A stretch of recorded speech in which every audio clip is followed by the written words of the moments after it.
നമ്മുടെ എനിക്ക് അമൽ ഡേവിസിനെ വായി സംഗീതിന്റെ as an editor or actor ഏതാണ് സാറിന് കുറച്ചും കൂടെ കൂടുതലായിട്ട്? ആക്ടർ ഞാനിങ്ങനെ വർക്ക് ചെയ്തിട്ടില്ല, എനിക്കറിയില്ല. ഇപ്പൊ നമ്മളിതൊരു കണ്ടതിൽ വെച്ചിട്ട് കേട്ടോളൂ. ഇപ്പം ഇവര് പെട്ടെന്ന് ഒരു ഹീറോന്റെ പ്രേമം സത്യമാക്കുന്ന ഫ്രണ്ടായിട്ട് ഓക്കെ 10 സിനിമയിൽ അഭിനയിക്കണം, അതല്ലാതെ എന്തൊക്കെ ചെയ്യാൻ പറ്റുന്ന ഇവനെ അഭിനയിച്ച് പ്രൂവ് ചെയ്യണം. ബട്ട് ആസ് എൻ എഡിറ്റർ ഇവന്റെ നല്ലൊരു സ്കിൽ ഓൺ ഡിസ്പ്ലേ ആണ് ജയ് ഗണേഷ് എനിക്ക് മോർ ദാൻ 4 years ഒക്കെ കുറച്ചുകൂടി ഇൻ വൺ സെൻസ് ഇതൊരു എഡിറ്ററുടെ ഫിലിമാണ്, ഇൻ അനദർ സെൻസ് ഇതൊരു മ്യൂസിക് ഡയറക്ടറുടെ ഫിലിമാണ്, ഇൻ അതർ സെൻസ് ഇതൊരു സിനിമാറ്റോഗ്രാഫറുടെ ഫിലിമാണ്, ഇൻ അനദർ സെൻസ് ഇത് sound designers film, another sense is an actors film. അപ്പം ഇത് ഞാൻ ശരിക്കും പറഞ്ഞതാണ്. അല്ല, എവറിത്തിങ് ഈസ് ഇക്വലി ഇമ്പോർട്ടന്റ് അല്ല, ഇവരെല്ലാവരും അത്രയും കോൺട്രിബ്യൂട്ട് ചെയ്തു. അതാണ്, അത് കോൺട്രിബ്യൂഷൻ ആവശ്യമുള്ള ഒരു സിനിമയായിരുന്നു, അത് സംഭവിക്കുകയും ചെയ്തു. അതെ, അവിടെ ആ ഒരു ഈ പ്ലേസ്മെന്റ്സിലെല്ലാം അത്രയും ടാലന്റഡ് ആയിട്ടുള്ള ഡെഡിക്കേറ്റഡ് ആയിട്ടുള്ള ആളുകളുടെ ഒരു ടാലന്റ് എന്ന് പറയുന്നത് ഭയങ്കര ഒരു ട്രിക്കി ആയിട്ടുള്ളൊരു ഏരിയ ആണ്. നമുക്ക് ആൾക്കാർ talent I will always prefer a hard working guy to a talented guy. ഒരു ടാലന്റഡ് ഗൈ അത് 100% ഇടാത്ത ഒരാൾ, അത്ര ടാലന്റ് ഇല്ലാത്ത എന്നാൽ 20% ഇടുന്ന ഒരാളെ ഞാൻ പ്രിഫർ ചെയ്യണം. രണ്ടും എനിക്ക് രണ്ടും വലിയ വ്യത്യാസം. അങ്ങനെയല്ല ഞാൻ പറഞ്ഞത്, അത് ഇതെല്ലാം വേണ്ട ഒരു സിനിമയായിരുന്നു. അത് എഡിറ്റഡ് സിനിമ എഡിറ്റഡ് സിനിമയാണിത്. കാരണം അങ്ങനത്തെ ഒരു മൾട്ടിനിയർ നരേറ്റീവ് ഒക്കെ ഉള്ള സിനിമ. മ്യൂസിക് ഡയറക്ടർ സിനിമയാണെന്ന് പറയുന്നത് മ്യൂസിക് ഡയറക്ടർ സിനിമയാണിത്. കാരണം അത് ആരെങ്കിലും ഒരു മ്യൂസിക്കൽ സ്കോർ ഒക്കെ വന്നാലേ സിനിമ വർക്കൗട്ട്. സിനിമോഗ്രാഫറുടെ സിനിമ എന്ന് പറഞ്ഞാൽ ആണ്. അപ്പം അത് അത്രയും കോൺട്രിബ്യൂഷൻ ഉണ്ട് ആ സിനിമയിൽ. ആക്ടറുടെ ഡെഫിനറ്റ്ലി അത് വിസിബിൾ ആണ്, ഞാൻ പറഞ്ഞ പോലെ കാണാം, മറ്റത് കാണില്ല. ഇതെല്ലാം കൂടെ ചേരുന്ന ഒരു സ്ഥലമാണ് ഈ സൗണ്ട് ഡിസൈനിങ് എന്ന് പറയുന്നത്. തപസ്സാണ് ഇത്, തപസ്സിന്റെ സിനിമയാണ്. അത് ബ്യൂട്ടിഫുൾ ആയിട്ട് ചെയ്താൽ മാത്രമേ നിങ്ങൾക്ക് ഓഡിയൻസിനെ അറിയണമെന്നില്ല. അപ്പൊ അത് ബേസിക്കലി എല്ലാവരും ഇവിടെയും ഒരു കോൺട്രിബ്യൂഷൻ സിനിമയിൽ ഉണ്ടായിട്ടുണ്ട്. അതിൽ ഞാൻ ഭയങ്കര ഹാപ്പിയാണ്. സോ നേരത്തെ സാർ പറഞ്ഞല്ലോ ഈ കഥ എഴുതുമ്പോ അങ്ങനെ ലൈക്ക് വീൽ ചെയറിൽ ഒരാളെ കണ്ടു അങ്ങനെ എഴുതിയതാന്നൊക്കെ. അപ്പൊ ആ കഥ എഴുതുമ്പോ തന്നെ നമ്മുടെ ഈ ഒരു ക്യാരക്ടറിന് ആക്ടാണ് ഉണ്ണി മുകുന്ദൻ എന്ന് പറഞ്ഞൊരു ആക്ടറിന് മനസ്സിലുണ്ടായിരുന്നോ? ഇങ്ങനെ കണ്ടിട്ട് തന്നെയാണ് എഴുതി? ഞാൻ പറഞ്ഞ കഥ ഓൾറെഡി എഴുതിയിരുന്നു. പിന്നീട് ഞാൻ ഈ ഹീറോ എന്ന് പറഞ്ഞ ആളെ വീൽ ചെയറിലാക്കി. അങ്ങനെയാണ് സംഭവിച്ചത്. അത് ഉണ്ണിയിലോട്ട് ബേസിക്കലി വരാൻ കാരണം ഞാൻ ഈ കണ്ട ആള് ഭയങ്കര ഹാൻസം ആയിരുന്നു. ഒരു താടിയൊക്കെ വെച്ച് മുടിയൊക്കെ വെച്ച് വളർത്തി വീൽ ചെയറിൽ കണ്ടപ്പോൾ ഉണ്ണിയുടെ ചായ ഉണ്ടായിരുന്നു എവിടെയോ അങ്ങനെ ഉണ്ടല്ലോ. പിന്നെ ഉണ്ണിയുടെ ബേസിക് ആശയങ്ങൾ കാരണം അയാളുടെ ഫിസിക്, ബിക്കോസ് ഭയങ്കര എനിക്ക് മലയാളത്തിന്റെ ഏറ്റവും പവർഫുൾ ഹാൻഡ്സ് ഉള്ള ഒരാള് ഉണ്ണിയാണ്. ഇപ്പം നമ്മളിങ്ങനെ 5 കൊല്ലം കൊണ്ട് ജിമ്മിൽ പോയാലും അങ്ങനെ ഒരു ഉണ്ടാവില്ല. ഇയാൾ 5 വയസ്സൊക്കെ തുടങ്ങിയത് എന്നുള്ളതുകൊണ്ട് സ്വാഭാവികമായിട്ട് ഉണ്ടാകുന്ന ഒരു സാധനമാണ്. അതില്ലെങ്കിൽ ഇതിലത്തെ പല സീക്വൻസ് നമുക്ക് ഷൂട്ട് ചെയ്യാൻ പറ്റില്ല. ബിക്കോസ് നമ്മളൊരു വീൽ ചെയറിലൊക്കെ ചേസ് ഒക്കെ സിംഗിൾ ഷോട്ട് ഒക്കെ ഉണ്ട്.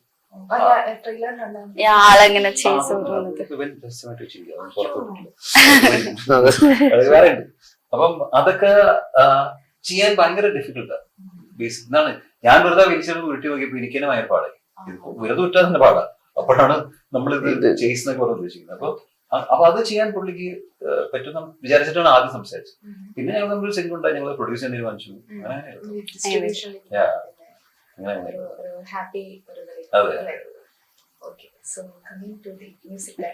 ശങ്കർ ശർമ്മ.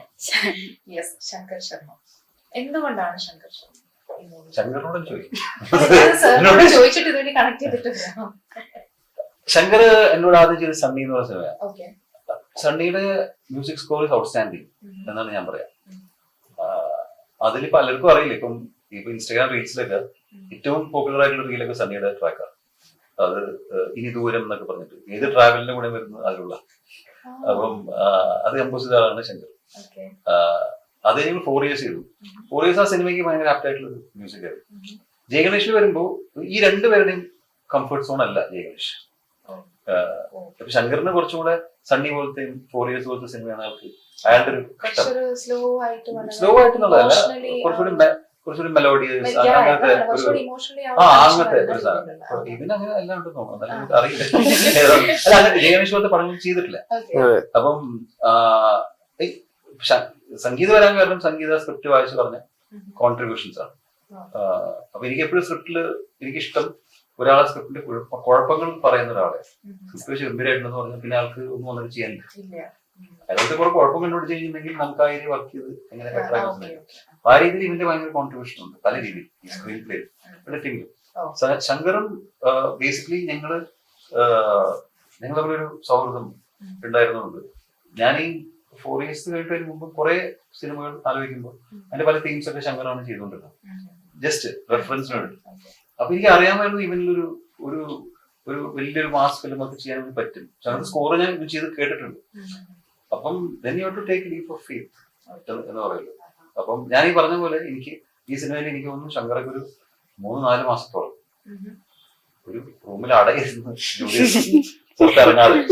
അപ്പൊ അത് വളരെ ബുദ്ധിമുട്ടാണ് അത് ചെയ്യാന്ന് പറയുന്നത്. അത് ലൈഫിൽ നമുക്ക് വേറെ സാധനങ്ങളൊക്കെ മാറ്റി വെച്ചിട്ട് അങ്ങനെ ചെയ്യാന്ന് പറയുന്നത്. അപ്പൊ അങ്ങനത്തെ ആ ഒരാളെയൊന്നും എനിക്ക് ആവശ്യം. അപ്പൊ he was dedicated, he was talented and he had the stuff. Okay, fine.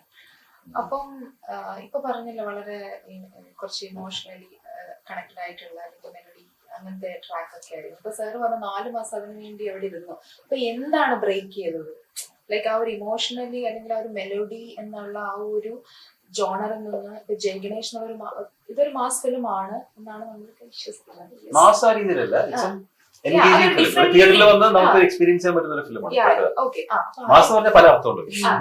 നമ്മൾ ഉദ്ദേശിക്കുന്ന മാസം ഇങ്ങനെ തിയേറ്റർ വാച്ച്. യെസ്. അപ്പൊ അതിലേക്ക് വരുമ്പോ എന്തൊക്കെയായിരുന്നു നേരിട്ട ചാലഞ്ചസ്? അപ്പം അതിലേക്ക് ഒരു മ്യൂസിക് കൊടുക്കുമ്പോ എന്താണ് ശ്രദ്ധിച്ചത് അല്ലെങ്കിൽ നേരിട്ട ചാലഞ്ചസ് എന്താണ് ബ്രേക്ക് ചെയ്യേണ്ടിരുന്നത് in your like way of same ഒരു ജോണർ? ഞാൻ ഇൻഡിപെൻഡന്റ് ആയിട്ട് വർക്ക് ചെയ്യുന്നതിന് മുമ്പ് മറ്റു മ്യൂസിക് ഡയറക്ടേഴ്സിന്റെ ഒപ്പം പ്രോഗ്രാമറായിട്ട് വർക്ക് ചെയ്തിട്ടുണ്ട്, മ്യൂസിക് പ്രൊഡ്യൂസറായിട്ട് വർക്ക് ചെയ്യുന്നുണ്ട്. സോ അങ്ങനെ ബ്രേക്ക് ചെയ്യാനായിട്ട് ഞാൻ അവരോട് വർക്ക് ചെയ്യുമ്പോൾ ഇങ്ങനത്തെ ഫിലിംസ് ചെയ്യാൻ വർക്ക് ചെയ്തിട്ടുണ്ട്. ഇൻഡിപെൻഡന്റ് ആയിട്ട് വർക്ക് ചെയ്തിട്ടില്ല എന്നുള്ളൂ. ഇതിനൊരു തീം കണ്ടെത്തുക എന്നുള്ളതായിരുന്നു ഏറ്റവും ബുദ്ധിമുട്ട്. അതായത് ചിന്തിച്ചതിൽ നമുക്ക് ചലഞ്ച് ഉണ്ടായ ഒരു കാര്യം. അത് ഒരു ഫ്ലോയില് ഒരു സോങ് ചെയ്തു. അതിന് മുമ്പ് ഒത്തിരി ഇതിന് തീമുകൾ വർക്ക് ചെയ്തിട്ടുണ്ടായിരുന്നു. അതിനൊക്കെ ഇത് സംഭവിച്ചു പോയി.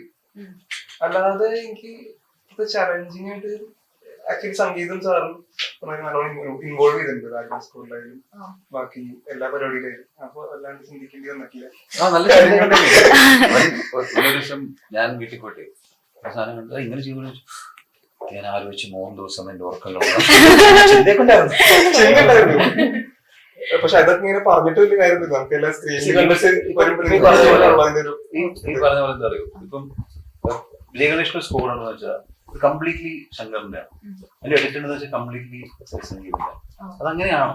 അതിപ്പം നമ്മളുടെ ജോലി എന്ന് പറഞ്ഞാൽ ഇവരൊക്കെ ഇൻസ്പയർ ചെയ്യാന്നുള്ളത്. അതുകൊണ്ട് സംവിധായകന്റെ ജോലി എന്താ? സത്യത്തിൽ ഒരു സിനിമയിൽ ഒരു പണിയില്ലാത്ത ഒരാളുടെ സംവിധായകൻ യഥാർത്ഥത്തിൽ ഞാൻ എന്തെങ്കിലും ചെയ്യുന്നുണ്ടില്ല. ഒരു സെറ്റിൽ തന്നെ വന്നു കഴിഞ്ഞാൽ എല്ലാവരും ഓടി നടക്കുന്നു. ഈ ഓടി നടക്കുന്നവരെ ഇൻസ്പയർ ചെയ്യിപ്പിക്കുക. കോർഡിനേഷൻ ബേസിക്കലി ഒരു സംവിധായകന് വേണ്ട ഏറ്റവും ഇമ്പോർട്ടന്റ് ഓർഗൻ ശരിയാണ്. അപ്പൊ ഒരാൾ പറയുന്നത് കേൾക്കുക, എന്നിട്ട് അയാളെ വേദനിപ്പിക്കാതെ അതിന് മറുപടി പറയാൻ പറ്റും. അപ്പൊ എന്നാലേ അയാൾ സിനിമയിൽ ഉണ്ടാവുള്ളൂ. ഇപ്പം അല്ലെങ്കിൽ അയാളുണ്ട് ഒരു പണി കിട്ടുന്നു പോകും. അപ്പൊ അയാളുടെ പൈസ വാങ്ങി പോയി കഴിഞ്ഞാൽ കുഴപ്പമില്ല. നമ്മൾ ശ്രമിക്കുന്നത് അവരെ ഇൻവോൾവ് ചെയ്യാനാണ് സിനിമ. അവരുടെ ഇൻപുട്ട് കൊണ്ടുവരാനുള്ളത്. ശങ്കർ എനിക്ക് തോന്നിയത് ഈസ് എൻ എക്സലന്റ് കമ്പോസർ.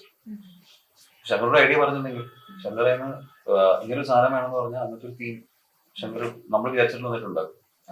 പിന്നെ അതിന്റെ പ്ലേസ്മെന്റിലേക്ക് ചിലപ്പോൾ നമ്മളെ കുറിച്ച് അവിടെ ഹെൽപ്പ് ചെയ്തു തോന്നുന്നുണ്ട്.